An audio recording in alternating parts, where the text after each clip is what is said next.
Ini permintaan dari ibu kita, Ibu Rika Diana Anggreni, yang hari ini meminta kepada Ibu Ida untuk membawakan sebuah lagu.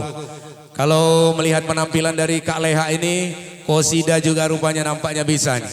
Bentar lagi akan ada request lagu Padang Pasir, iringannya Hadro. Mudah-mudahan bisa juga ngiring nanti.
Cuma ku berdayung di air